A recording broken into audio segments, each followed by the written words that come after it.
Fear, limited vision, and lack of self-esteem is what keep most people doing things they don't want to do.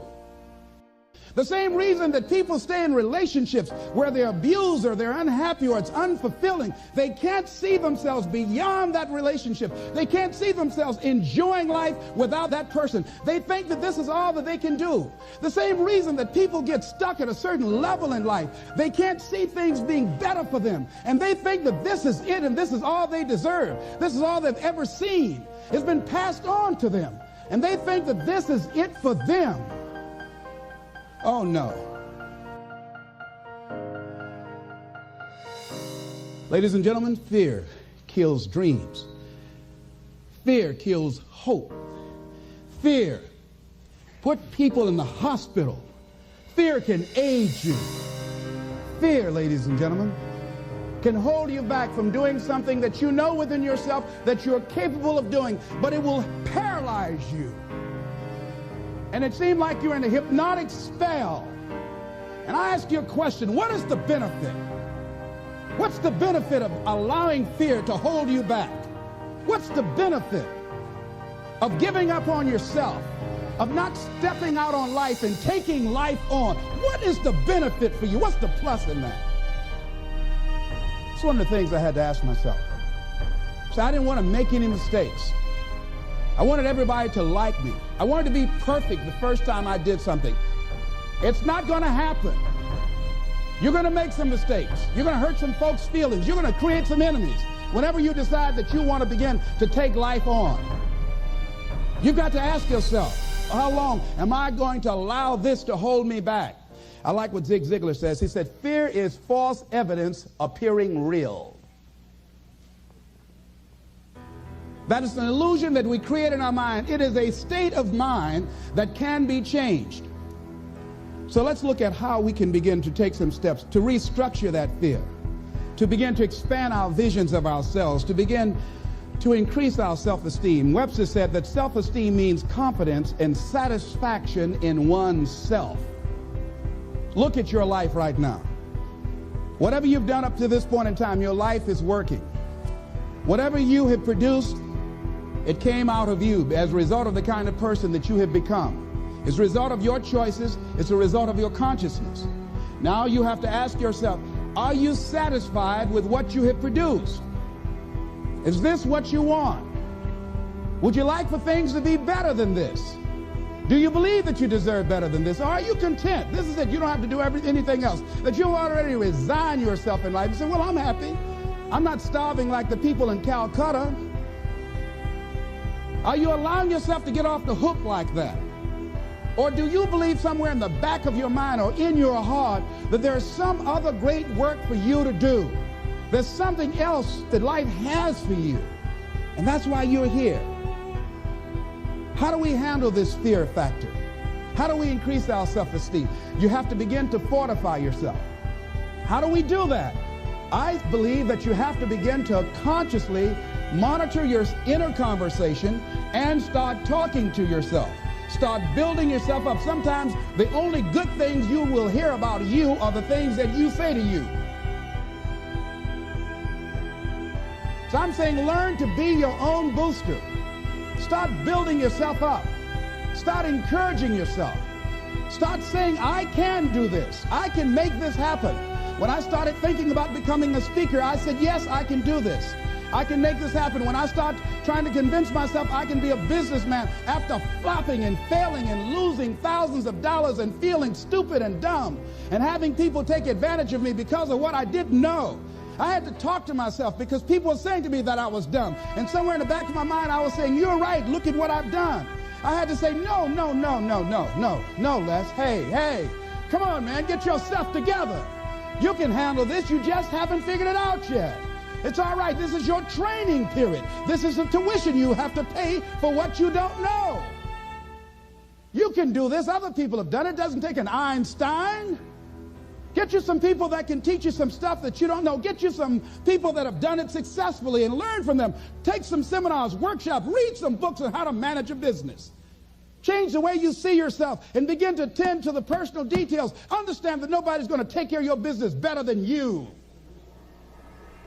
And when I start changing that kind of mindset of beating myself up because of my mistakes and start looking at the possibility of my doing better, of my making the adjustment that would enable me to do what I want to do successfully, things begin to change. And I say, stop beating up on yourself. You do it. I know you do it. I've done it. It's a natural inclination for us to put ourselves down. See, we are born negative, I think, in a negative consciousness because we live in a negative world.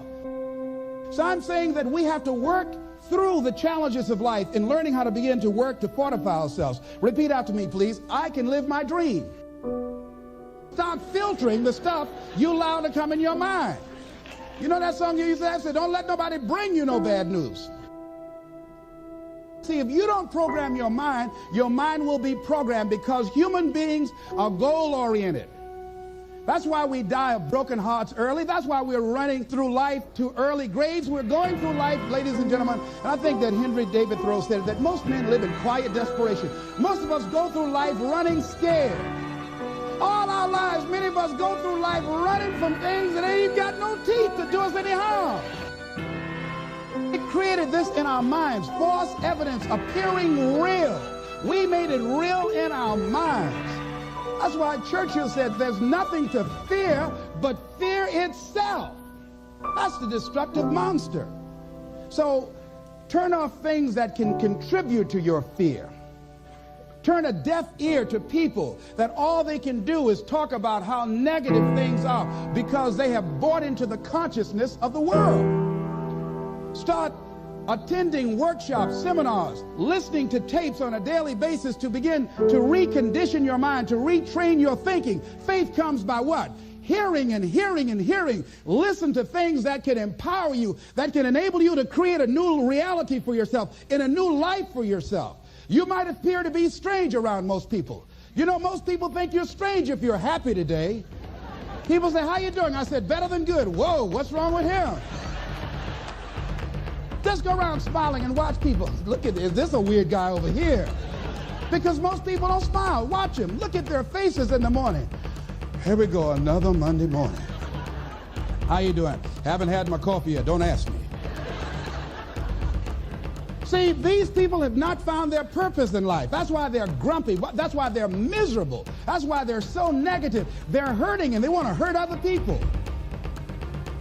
So start practicing using programs for your mind. Seminars, books, workshops. Keep a journal. Record your thoughts. What's happening with you? See, a lot of people get the ideas and just walk around with them.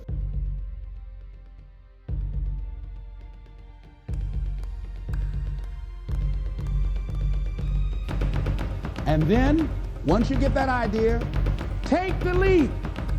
Hello? Take the plunge. I guarantee you, somebody else will. Take the plunge.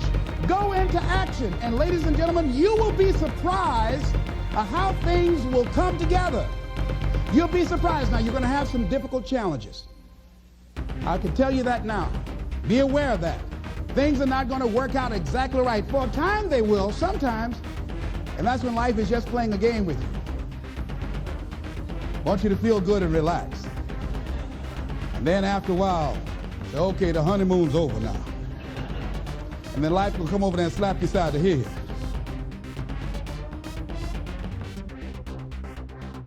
Say, what you doing out here?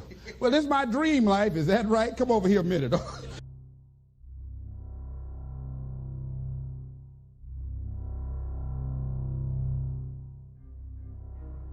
Go into action with your dream. And don't avoid where the fights are. Get in the midst of the fight and get some hickeys on your head.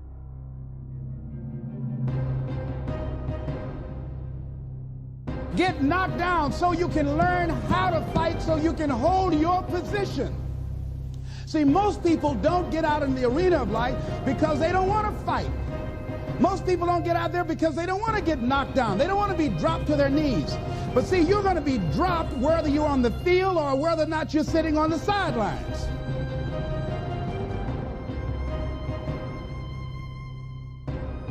You're going to be dropped. So at least get dropped for something. Don't get knocked down while you're sitting down. See, that's how most people are spectators in life. You don't want to be a spectator. You want to get out in the field where the action is, and you will be amazed. After the struggle, there will be a calm period, and things will begin to click for you. Come out here with what you got. You don't have enough money? Don't worry about it. You got the dream. You got the idea. You don't have enough resources? Don't worry about it.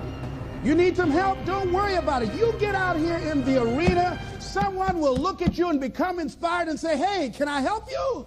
But if you're sitting up on the bleachers, nobody's going to ask you anything. You've got to get into the flow of action. Francis Hart,